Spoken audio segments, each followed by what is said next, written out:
धाकड़ खबर, बेखौफजुमा बेबाक अंदाज। धाकड़ खबर में आपका स्वागत है। धाकड़ समाचार में आपका स्वागत है और मैं आपके साथ हूं अकरम रईस खान। वैश्विक हलचल, जी हां, वैश्विक हलचल का वो ताजा बुलेटिन लेकर एक बार फिर से आपके सामने हाजिर हो चुके हैं, जिसमें बात करते हैं देश दुनिया ही नहीं, गाजा, फिलिस्तीन, इजराइल, ईरान, लेबनान, सीरिया, रूस और यूक्रेन की खास तौर पर, और इसके अलावा दुनिया में जो रोचक रूप से घटता है उससे भी आपको कराने की कोशिश करते हैं अवगत, क्योंकि हमारे साथ जुड़ जाते हैं कृषिकांत जी यानी के जी, जो भारतीय वायुसेना के रिटायर्ड ऑफिसर हैं और जियो पॉलिटिक्स पर वाकई में अपनी पैनी और गहरी नजर रखते हैं। बहुत शुक्रिया सर वक्त देने के लिए। थैंक यू मिस्टर अकरम। आज मैं चाहूंगा आप थोड़ा वक्त दीजिएगा, और अपने व्यूअर से मैं पहले ही अपील कर रहा हूं, क्योंकि हम लोग बात करना चाहते हैं ट्रंप की पैंतरेबाजी को लेकर। दुनिया के सबसे बड़े लोकतंत्र होने का या सबसे पुराने लोकतंत्र होने का या सबसे मजबूत लोकतंत्र होने का दावा करने वाले राष्ट्रपति ट्रंप जो हैं, कभी इधर गुलाटी मार रहे हैं, कभी उधर गुलाटी मार रहे हैं। तो इस पर हम थोड़ा खास बात करेंगे आज। बिल्कुल ठीक है जी, करेंगे। अब बुलेटिन की शुरुआत कर लेते हैं। कल अहमदाबाद में CWC की मीटिंग खत्म हुई। राहुल गांधी ने अपने संबोधन में कहा कि कहां गया 56 इंच का सीना। बांग्लादेश के प्रधानमंत्री के सामने आवाज भी नहीं निकल पाई। बांग्लादेश में हिंदुओं के साथ जो हो रहा है, इस मुद्दे को लेकर उन्होंने नरेंद्र मोदी पर कटाक्ष किया, और आज सुबह से खबरें चलने लगी कि विदेश मंत्रालय ने बता दिया है कि बांग्लादेश के साथ 2020 से जो भारत का समझौता चला आ रहा था ट्रांसशिपमेंट का, उसे रद्द कर दिया गया है। क्या वाकई में ये 56 इंच का सीना फुलाया गया है या कुछ और ही वजह है इसके पीछे? ट्रांसशिपमेंट का मतलब नहीं कि शिप से ही रिलेटेड हो। हमारे धरती से, हमारे जमीन से उनका सामान कहीं जाता है तो हमारे सीमा से लगे हुए और भेजे जाते थे। पाकिस्तान तो थोड़ा मोड़ा था, चीन भी था, यूरोपियन यूनियन था और अन्य ये सब देश थे जिसमें जा रहे थे। और मुख्य रूप से भारत की नाराजगी है, क्योंकि बांग्लादेश के प्रधान सेवक या प्रधानमंत्री जो भी हैं, जब चीन पहुंचे शी के साथ, उन्होंने कहा कि आप बांग्लादेश में निवेश करें, बहुत अच्छा अवसर है। और केवल म्यांमार या भूटान के लिए नहीं, बल्कि भारत के नॉर्थ ईस्ट जो 7 कंट्रीज है उनके लिए भी एक मौका है, और इसलिए आके वो करे। और जहां तक समुद्र की बात है, बांग्लादेश के नीचे जो है उसमें बांग्लादेश का ही स्वामित्व है, केवल हम ही उसके गार्जियन हैं। इससे नाराजगी चल रही थी। बिमस्टेक में जो मिले ये जाके वहां मलेशिया में, उससे कोई खास अंतर नहीं पड़ा। जो बातें हुई वह ऐसा लगता है कि बांग्लादेश के पक्ष में आ गया, और राहुल गांधी ने जो कहा उसका असर है कि नहीं है। लेकिन हुआ ये, इन्होंने इस ट्रांसशिपमेंट की जो व्यवस्था थी उसको रोक दिया बांग्लादेश से, यानी 8 अप्रैल, यानी हो गया 10 अप्रैल से, यानी आज से हो गया। और कहते हैं कि इसका असर म्यांमार या दूसरे अन्य देशों पर, जो हमारे पड़ोसी देश, उस पर नहीं पड़ेगा। वह देखने की बात होगी कि कितना बांग्लादेश के ऊपर असर पड़ता है, क्योंकि इनका मुख्य रूप से यदि लैंड से ना हो तो समुद्री रास्ता भी इनका होता है, एयर रूट भी है, ये अपना जारी रखेंगे, वह देखने वाली बात होगी। और यदि बड़े रूप में हम बांग्लादेश को नहीं झुका पाते हैं तो कहीं ना कहीं से जाके हमारे खिलाफ होगा, क्योंकि बांग्लादेश को, जनता को भड़का के हमारे खिलाफ तैयार करने की जो उनकी मुहिम है, जैसे हम पाकिस्तान को लाल आंखें दिखाकर करने की कोशिश करते हैं, उसको बल मिलेगा, ना कि हमारी विदेश नीति को बल मिलेगा। जी, आपने सारी बातें कह दी हैं, लेकिन फिर भी मेरा एक सवाल बनता है कि जो लाल लाल आंख दिखाने की बात है, वो तो बिम्स्टेक सम्मेलन में खुद नरेंद्र मोदी भी दिखा सकते थे। जो मुख्य सलाहकार हैं डॉक्टर खान यूनिस, उनको फटकार लगा सकते थे। विदेश मंत्रालय से प्रेस कॉन्फ्रेंस करवा के जानकारी दिलवाना क्या उसी तरीके का है कि देखो हमने चाइना के 54 ऐप बंद कर दिए हैं? यहाँ के आप प्रधानमंत्री के तौर तरीकों को देखें तो सीधे के सीधे, जैसे कि वह मीडिया के सामने नहीं आते अनलेस कि पहले से कोई प्लान्ड हो, क्वेश्चन आंसर सब कुछ लिखित हो गया हो। विदेशों में भी जाते हैं तो इससे हटने की कोशिश होते हैं। अमेरिका में जो इन लोगों ने पूछ लिया कि क्या आपने अदानी के बारे में बातें की, तो उनका जवाब के बारे में हमने चर्चा की है, पूरी मीडिया में शामिल है। तो यह उनके संभवतः उनके व्यक्तित्व का यह एक हिस्सा है। मैं ना इसको पॉजिटिव देख रहा हूं ना नेगेटिव देख रहा हूं, जो वास्तविकता है जैसा मुझे लगता है। यदि अध्ययन आगे करें तो कुछ और भी निकल सकता है, लेकिन हमारे लिए अभी वो महत्वपूर्ण नहीं है। उस हिस्से में उन्होंने, और वह भी विदेश मंत्री नहीं बल्कि उनके प्रवक्ता ने, उन्होंने ये बयानबाजी जारी की है। और एक बहुत छोटी सी घटना है मेरे हिसाब से, जहां तक बांग्लादेश से हमारे आगे की संबंध की बात है। जी, चलिए रूस यूक्रेन जंग का रुख कर लेते हैं। कल मैंने आपसे सवाल किया कि 2 चीनी पकड़ लिए, जेलेंस्की ने दावा किया कि साहब चीन के लोग भी यहाँ पे आके लड़ रहे हैं। उससे पहले वो दावा करते थे कि उत्तर कोरिया के फौजी यहाँ पे आके लड़ रहे हैं, लेकिन आज तो वो एक कदम और आगे चले गए। उन्होंने कहा जी 155 है, 155। इस पे चीन से प्रतिक्रिया मांगी गई तो चीन के विदेश मंत्रालय ने कहा, विदेश मंत्री ने नहीं, वहां भी उसी तरह की बातें हुई जैसे भारत के विदेश मंत्रालय ने कहा कि हम इसकी तहकीकात कर रहे हैं, हम यूक्रेन से संपर्क में है। कौन से लोग हैं बताइए हमें। जहां तक हमारी बात है, हम नहीं चाहते कि हमारी चीनी नागरिक, चीनी फौज तो छोड़ ही दीजिए, वो तो नहीं है, चीनी नागरिक किसी दूसरे देशों के युद्ध में जाए। और जहां तक रूस की बात है, उसने कोई प्रतिक्रिया नहीं दी, वैसे ही जैसे 20,000 उत्तरी कोरिया के सैनिक तथा कथित रूप से कुर्स्क इलाके में लड़ रहे थे। रूस ने जरूरी नहीं समझा कि इस तरह की बकवास का कुछ जवाब दे। और देखते आगे क्या होता है। जेलेंस्की यदि मान लेते हैं कि सही भी है, 155 है, इससे युद्ध की स्थिति में कोई अंतर नहीं पड़ेगा, क्योंकि उनके तरफ से तो हजारों वो है जो पूरे यूक्रेन, अमेरिका, यूक्रेन से बाहर अमेरिका, यूरोपियन यूनियन, इंग्लैंड के सैनिक और गैर सैनिक आके लड़ रहे हैं। जी, मैं इस सवाल को, इस मुद्दे को एक संदर्भ में समझना चाहता हूं सर आपसे। क्या वेस्टर्न मीडिया जो है वो इतना मजबूत है, अमेरिका और तमाम यूरोप का, कि कोई भी बात वहां से उछले जेलेंस्की या किसी और की तो वो खूब फैलती है? और रशिया और चाइना, चलिए हम अपना तो छोड़ देते हैं, हमारे यहाँ तो हम तो गिनती में ही नहीं आते इन तमाम चीजों की, प्रोपेगेंडा करने में जरूर आते हैं, लेकिन क्या इनका भी मीडिया इतना कमजोर है हमारी तरह कि उनके किसी भी एजेंडे का शिकार हो जाता है और उसका कोई खुलासा नहीं कर पाता, प्रतिक्रिया ढंग से नहीं दे पाता है? कहते हैं कि रूसी मीडिया जहां तक है वो कहीं ना कहीं से बराबरी कर पाने में सक्षम हो रहा है। हालांकि सोशल मीडिया में चूंकि बहुत जगहों से बैन है और पूरे यूरोपियन यूनियन, अमेरिकी उसमें बैन है, इसलिए सक्षम नहीं हो पा रहा है। लेकिन आपके सवाल से मुझे एक और जहन में जो आया, समझ में जो आया, चीन के खिलाफ अप्रत्यक्ष रूप से अमेरिका दबाव बनाने की कोशिश कर रहा है ताकि यूरोपियन यूनियन के एक साथ ना हो जाए, जहां तक ट्रेड वॉर या टैरिफ वॉर की बात है, और उसमें इस तरह की फालतू की बातें जेलेंस्की से बुलवा रहे हैं। जी, अब रुक कर लेते हैं अमेरिका से जुड़ी खबरों का और बात करते हैं ट्रंप के बड़े कदम को लेकर। कल तक दावे किए जा रहे थे कि आज रात से पूरी दुनिया में रेसिप्रोकल टैरिफ लागू हो जाएगा, यानी कि जो हमारे पे लगा रहा है हम उस पे उतना ही लगा डालेंगे। लेकिन फिर अचानक न जाने क्या दिव्य स्वप्न आया और उसके बाद ट्रंप ने कहा ना जी, अभी 90 दिन के लिए टाल रहे, 75 देशों पे ना लगाने के, अभी सिर्फ चाइना पे बढ़ाकर हम 125 कर रहे हैं। तो ये जो ट्रंप की पैंतरेबाजी है, क्या ये शेयर मार्केट की धंधेबाजी है? शेयर मार्केट की धंधेबाजी हो ना हो, एक तो यह है कि शेयर मार्केट जो बुरी तरह से धड़ाम हुआ, चीजों के दाम बढ़ने लगी, तो ऐसा लगा कि अमेरिका के लोग शायद खड़े हो जाए। ऑलरेडी प्रतिक्रियाएं शुरू हो चुकी हैं सोशल मीडिया पे, अन्य जगहों पे, जितने भी इनके ह्यूमन राइट्स और दूसरे तरह के ट्रेड ऑर्गेनाइजेशंस और खासकर ट्रेड यूनियंस हैं, उनकी मतलब शुरुआती हो चुकी है। और इसलिए कोई भी तानाशाह या कोई भी इस तरह की चीजें होती है तो इकट्ठे झटका नहीं देता है, छोटे छोटे करके देता है। जैसे मान लीजिए यहाँ पे, वह तो पुराने समय से, कांग्रेस के समय से, कि पेट्रोल का दाम यदि 75 पैसे बढ़ा दिया गया, हंगामा हुआ, विपक्ष जाता था, इंदिरा गांधी के पास जाता था अपने प्रतिवेदन लेके, तो 75% से घटा के 40 पैसे से घटा के 40 पैसे कर दिया जाता था। और यह तकरीबन प्री प्लान होता था कि लोग हंगामा करेंगे तो ऐसा करेंगे। इस जमाने में भी हो रहा है, हालांकि कम होता है, जैसे कि फार्म बिल पर हमारा यहाँ हुआ था। तो कई कारणों से जो ट्रंप ने जल्दीबाजी की और एक झटका अपनी जनता को देना चाहते थे कि देखो हम क्या कर रहे हैं, ट्रांसजेंडर पे कर रहे हैं, डॉज नामक संस्था बनाई और लोगों को बेरोजगार कर रहे हैं, नौकरी से भगा रहे हैं और दूसरे देशों पर दबाव डाल रहे हैं, ग्रीनलैंड को अपने अंदर कर रहे हैं। लेकिन ऐसा उन्हें उम्मीद नहीं था कि बाहर से भी इतनी जबरदस्त प्रतिक्रियाएं आएंगी। यूरोपियन यूनियन ने भी 25% लगाने की बात कर दी टैरिफ, और उनका आज से या कल से या मंगलवार से, जो भी था अगले मंगलवार से शुरू होने वाला था। इन्होंने वापस कर लिया अपने 25% और 10% जो बेसिक था उसको जारी रखा है। और उन्होंने, देखिए किस तरह का शगुफा डालते हैं, कहते हैं कि जिन लोगों ने, हमने टैरिफ लगाए और हमारे खिलाफ काउंटर अटैक नहीं किया, उसके प्रति हम नरम हैं अपनी आत्म प्रशंसा में। और अमेरिका के किसी भी राष्ट्रपति में ऐसी हिम्मत नहीं थी कि करें।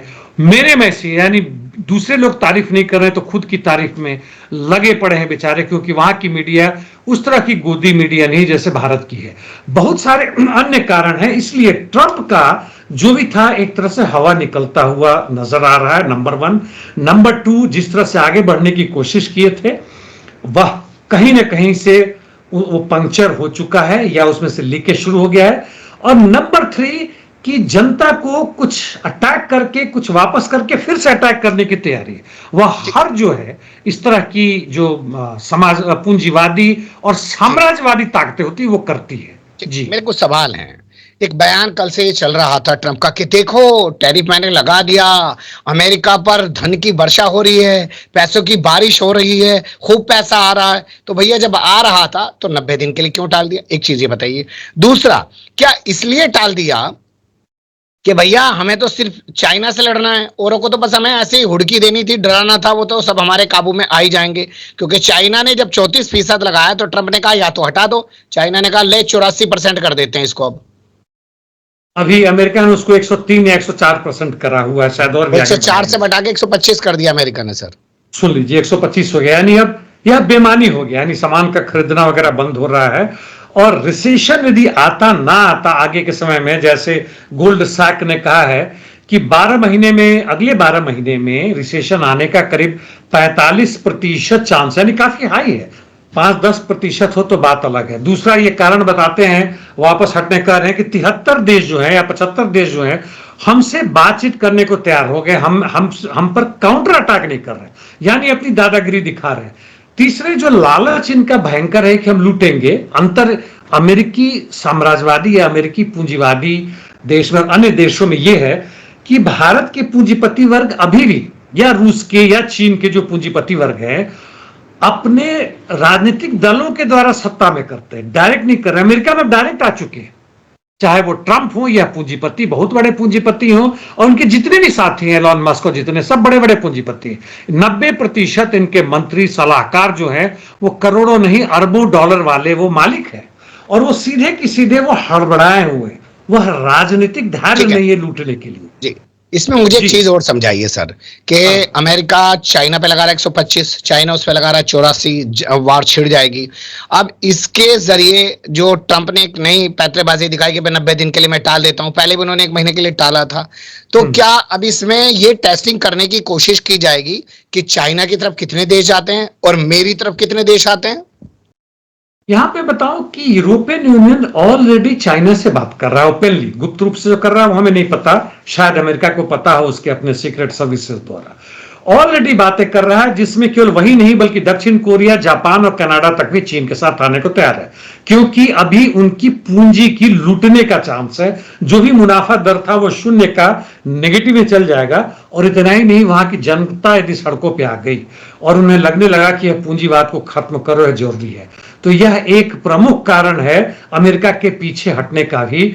और चीन अकेला थकेला पड़ने के बाद बात नहीं, अब बात है अमेरिका अकेला पड़ रहा है हर जगह से। कुछ देश जैसे भारत एकदम चुपचाप है, इसकी हिम्मत नहीं हो रही है। रूस अपना अलग लड़ रहा है, उसकी बात ही अलग है। जहां तक मिडिल ईस्ट की बात है उसकी बात हम पहले कर ही चुके हैं। तो यह एक प्रमुख कारण है जिसमें अमेरिका चीन के खिलाफ, जिसने सोचा था कि हम एक झटके से अपने कंट्रोल में करेंगे, खत्म हो जाएगा। एक बात मैं और जोड़ूंगा कि जो रेयर अर्थ की बात हो रही थी, हम हमेशा करते रहे, रेयर एलिमेंट्स की बात हो रही है, उसका 70% उत्पादन, केवल उत्पादन नहीं, प्रोसेस हो सकता है वो तालिबानियों से ले रहा, अफगानिस्तान से आ रहा है, दूसरे जगहों से आ रहा है। और यूक्रेन के बुड़ने के बाद से अमेरिका को जो मिल रहा है वो कम हो गया, ग्रीनलैंड भी उसके हाथ में नहीं। 70% इसके पास है, केवल चीन 84%। क्यों बढ़ाया? क्योंकि ये जो सप्लाई चेन, मान लीजिए कि हम कार बनाते हैं मारुति का, और एक टायर ट्यूब फिट करने वाला छोटे छोटे बोल्ट हम नहीं बनाते, बाहर से आता है, मान लेते हैं बगल के ही देश मलेशिया से आता है, वहां से बंद हो गया तो कार का उत्पादन सड़कों पर आना बंद, वो ठप पड़ गया। ये चीजें, ये रेयर एलिमेंट्स हैं, ये महत्वपूर्ण है लॉन्ग रेंज मिसाइल्स के लिए, हाइपरसोनिक के लिए, ये फाइटर के लिए जितने जो है। और ये यदि अमेरिका चीन रोक देता है 84% के अलावा, उसने ऐसे 10, 12 या 14 अमेरिकी कंपनियों को बैन कर दिया है जो ये चीजें इनका डबल इस्तेमाल करती थी, जो आर्म्स एम्युनिशन से यूरोप और दूसरे कंट्रीज को दे रहे थे।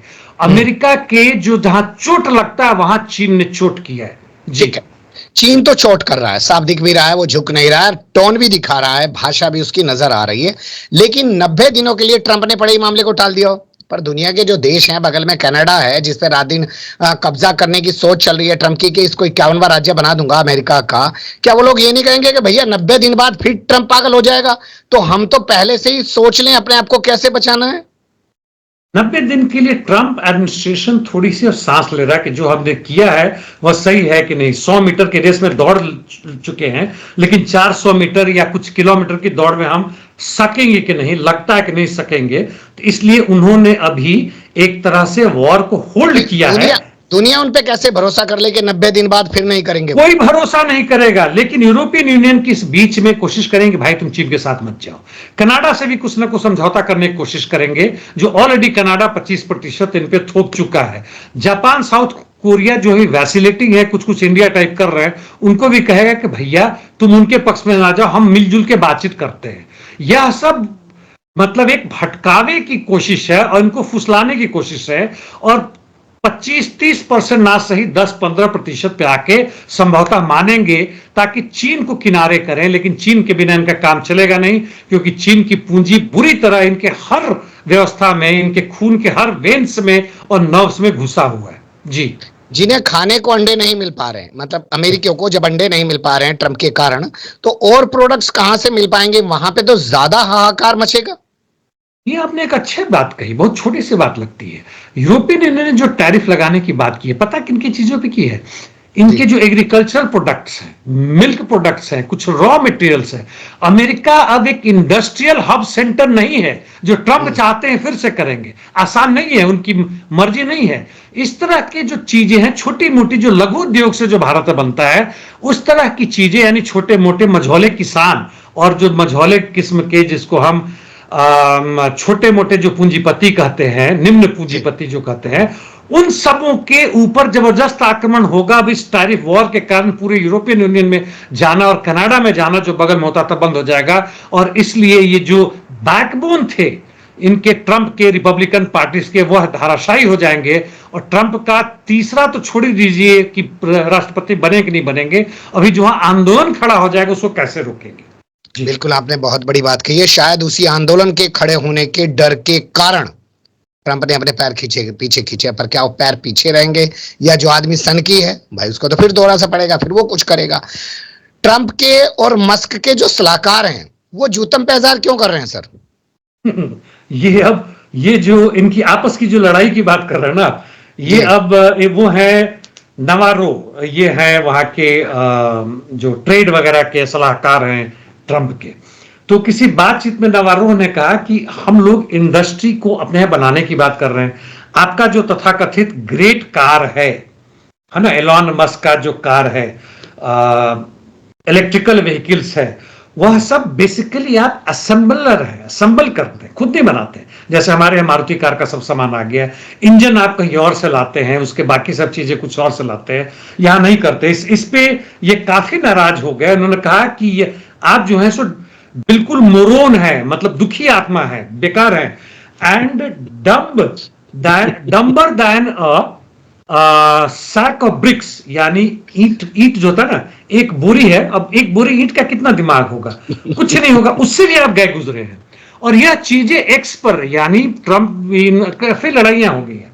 अब बाकी लोगों से पूछा कि भैया तो आपके आपस में लड़ाइयां होगी, तो लोग हंस रहे हैं कि नहीं हमारा एंटरटेनमेंट है, ट्रंप भी कर रहे हैं कि नहीं, हम सीख रहे हैं, अब इनकी मुंह बनी हुई है, कुछ है नहीं। और देखिए जो इस वॉर की जो बात कर रहे हैं, ट्रेड वॉर की बात, इसलिए एलॉन मस्क कह रहे हैं कि भैया इतने कम से कम कार पे मत लगाओ, क्योंकि इनका कार चीन में बन रहा है और वहीं से यहां आने में अब मुश्किल हो रहा है। और इनके दूसरे सलाहकार जो है ट्रंप कह रहे हैं कि तुम यहां क्यों नहीं बना रहे हो, यहां बनाना आसान है नहीं है। जो $100 बनता था उसको बनाने में $180-200 लग जाएगा, तो मुनाफा कहां जाएगा? बिल्कुल। और इसलिए इनकी आपस में लड़ाई अब शुरू हो गई। इसलिए ट्रंप की वापसी आने का कारण 90 दिन का यह भी एक कारण है। बिल्कुल सही बात है। और डॉज को छोड़कर भागने का मस्क कारण ये भी एक कारण है। वैसे आप मजा ले सकते हैं क्योंकि ट्रंप ने उस पाबंदी को हटा दिया जो 1992 से अमेरिका में लगी हुई थी कि शावर से जुल्फे धोनी है, और बाकायदा पोस्ट करके ट्रंप ने बताया कि मुझे 15 मिनट अपने खूबसूरत बालों को धोने के लिए प्रेशर चाहिए था, इन्होंने प्रेशर पर पाबंदी लगा रखी थी, मैं वो हटा रहा हूं। तो आप इसमें खुश हो सकते हैं। अगली खबर का रुख कर लेते हैं। ओपन एआई मुकदमा क्यों कर रही है मस्क पर सर? ये अब इनका यहाँ भी वही ना जो अंदरूनी मामला है चैट जीपीटी पे, वो अब आर्टिफिशियल इंटेलिजेंस का जो इनका है सोशल मीडिया है ग्रोक, हाँ ग्रोक का दूसरे सारे जो है इनसे वह मदद ले रहा है। पहले हमने बात की थी कि इंग्लैंड में स्टार्मर जो है, जो कंट्रोल था कि हमने जो बनाया है, हमने लिखा है, दूसरा इस्तेमाल ना करे, यानी इंटेलिजेंस प्रॉपर्टी या राइटिंग प्रॉपर्टी, उसके ऊपर कंट्रोल जो उसको हटा रहे ताकि आर्टिफिशियल इंटेलिजेंस आपके सब चीजों का इस्तेमाल करे। जो प्राइवेट प्रॉपर्टी कैपिटलिज्म के लिए, चाहे वह प्रोडक्ट हो या सर्विसेज हो, उसकी आत्मा थी, उसी को ये लोग तोड़ रहे हैं क्योंकि आर्टिफिशियल इंटेलिजेंस ने इस सब का आधार खत्म कर दिया है। मैं डिटेल में नहीं जाऊंगा, ना समझे तो फिर कभी और बातें करेंगे। उसके अगेंस्ट में मस्क जो है सो विरोध कर रहे हैं और कह रहे हैं कि गलत काम कर रहे हैं। ये जो है चैट जीपीटी वाले ये कोर्ट में चले गए कि हमारे ऊपर ये तंग कर रहे हैं और ये लोग जो है सो हमारे चीजों को चुपचाप खरीदने के लिए ये कोशिश कर रहे थे। भंडा फूट गया। चुपचाप से ऐसे समझे कि एनडीटीवी को किस तरह से अदानी ग्रुप ने चुपचाप इनके जाने बिना खरीद लिया था। ये उदाहरण मतलब एक है, पूरा डिटेल जाएंगे बाद में जांच एजेंसी कहने लगी कि कोई मुकदमे नहीं चल रहे हैं एनडीटीवी के खिलाफ और उनमें कोई सबूत नहीं मिला है। यस, तो वही चीजें यहां पे लोग लड़ रहे हैं और क्योंकि ये $100 बिलियन से ऊपर का चीज है, मतलब ये $1 ट्रिलियन में आ रहा है और इसलिए इनकी आपसी लड़ाई, इस लूट के हिस्सेदारी के लिए आपसी लड़ाई बहुत ओपनली आ चुका है। जी, गब्बर किताब से तुम्हें एक ही आदमी बचा सकता है और वह खुद गब्बर। अब गब्बर कौन है ये क्लियर नहीं हो पा रहा है। गाजा से जुड़ी खबरों का रुख कर लेते हैं और पहला जो अपडेट है वो है फ्रांस के हवाले से। मैक्रो ने कह दिया कि फिलिस्तीन को राज्य का दर्जा देंगे और इस बात को लेकर इजराइल बड़ा तिलमिला रहा है। क्या दिक्कत है उसको? ये फ्रांस और ऐसे कुछ देश जो पहले से कह रहे हैं और काफी देश है, यूरोपियन यूनियन के भी मैक्सिमम देश हैं, कह रहे हैं कि मिडिल ईस्ट का जो भी प्रॉब्लम है उसका सॉल्यूशन एकमात्र यही है कि गाजा ही नहीं बल्कि वेस्ट बैंक और सबको मिला के जो पैलेस्टीन लैंड बनता है वह स्वतंत्र हो, उसको मान्यता दी जाए। और बहुत सारे यूएन में रिजोल्यूशन पास हो चुके हैं और ये बार बार दिखाने की कोशिश कर रहे हैं अपने मतदाताओं की कि अगले चुनाव हमारे साथ आए कि अभी भी हम प्रोग्रेसिव हैं, हम ये बातें कर रहे हैं, हम कोशिश कर रहे हैं। हो सकता है दे भी दे, किस तरह की स्वतंत्रता मिलेगी, उसके ऊपर कौन अधिकार रहेगा, क्या वह पैलेस्टीन अथॉरिटी रहेगा, कुछ नया चीज आएगा या नेतन्याहू के लोग ही बने रहेंगे, यह सब स्पष्ट नहीं है। और इस पर एक गुस्सा दिखाने के लिए, ऐसा नहीं कि इनको मालूम नहीं, गुस्सा दिखाने के लिए यहाँ के जो इजराइल के विदेश मंत्री कह रहे हैं कि ये गलत बात है और इससे जो है मिलिटरिज्म या जो वहां के आतंकवादी हमास है उनको बढ़ावा मिलेगा। तुम उसके ऊपर 60-65 साल से बढ़े रहो, उनके बच्चों को मारते रहो, अभी भी हर रोज 50-60, यूएनओ का रिपोर्ट है कि 50-60 से 100 बच्चों और औरतों को हर रोज तुम मार रहे हो, वह आतंकवाद नहीं है। लेकिन हमास अपने देश की स्वतंत्रता के लिए लड़ रहे हैं, वह आतंकवाद है। जी, 28 अप्रैल से खबरें चल रही हैं कि 2 मई तक आईसीजे सुनवाई करने जा रहा है। क्या कोई सुनवाई होगी भी या जो पहले की तरह खाना पूर्ति की गई थी बस वही? आईसीजे खुद के लिए सुनवाई कर रहा है। इनफैक्ट ये जो यूनाइटेड नेशंस का जो वहां पे किचन था, आरडब्ल्यूए जो था और वो सब था जिसको ये लोग मार रहा है, यानी यूनाइटेड नेशंस के कर्मचारी हैं उसको आईडीएफ मार रहा है और सैकड़ों की तादाद में मारे गए हैं। पत्रकार तो अलग की बात है। और जहां तक इजराइल की बात है, उसने हर तरह की सहायता जो जा रही थी उसको चारों तरफ से बंद कर दिया है यूनाइटेड नेशंस की निगरानी में। और इसलिए यूनाइटेड नेशंस में आईसीजे नाराज है कि हमारे अधिकार को तुमने खत्म कर दिया है, धाराशायी कर दिया है, हमारी बेइज्जती कर दी है। और इसलिए सुनवाई ये 4-5 दिन का जो हो रहा है करने जा रहे हैं कि हम किस तरह से अपने आप को फिर से स्थापित करें। और कुछ नहीं, इसका कुछ होने वाला भी नहीं है। जी, परसों यानी शनिवार हफ्ते के दिन ओमान में ईरान बात करने वाला अमेरिका से। अमेरिका दावा कर रहा है कि प्रत्यक्ष बातचीत है, जबकि ईरान कह रहा है कि नहीं जी, अप्रत्यक्ष रूप से हम लोग बात करेंगे। लेकिन इस बीच 2 घटनाक्रम सामने आए। बातचीत शुरू होने से पहले अमेरिका ने ईरान पर और प्रतिबंध लगा दिए। वहीं ईरान के राष्ट्रपति मसूद पेजेश्कियान कह रहे हैं कि आयतुल्लाह अली खामनाई कह रहे हैं कि हमें अमेरिकी पैसा लगाने से ईरान में कोई दिक्कत नहीं है।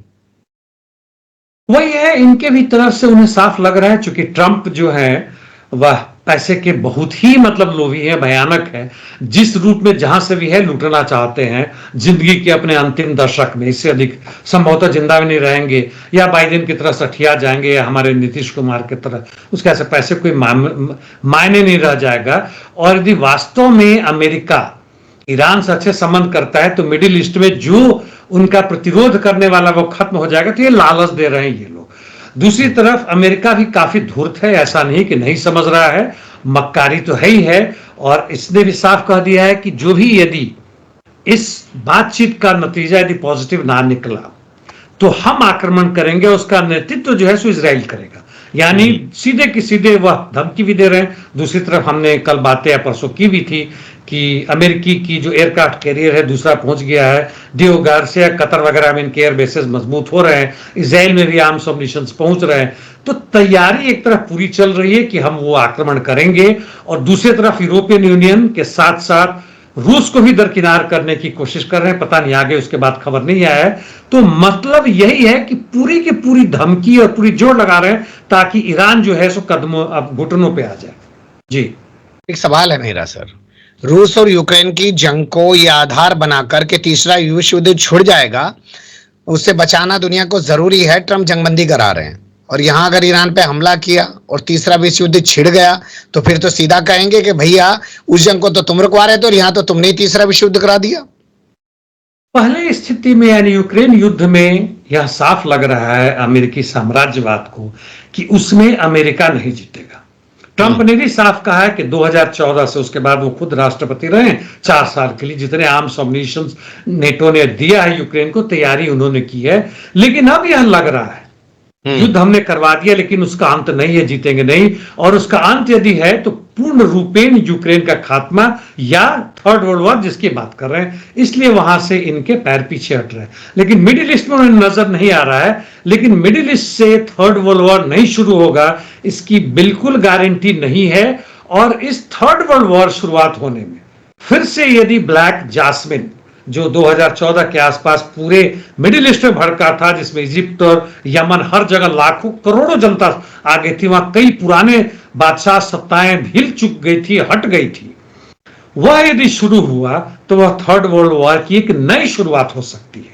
जी, एक आखिरी सवाल है मेरा और मैं चाहता हूं इस पर थोड़ा विस्तार से बात हो।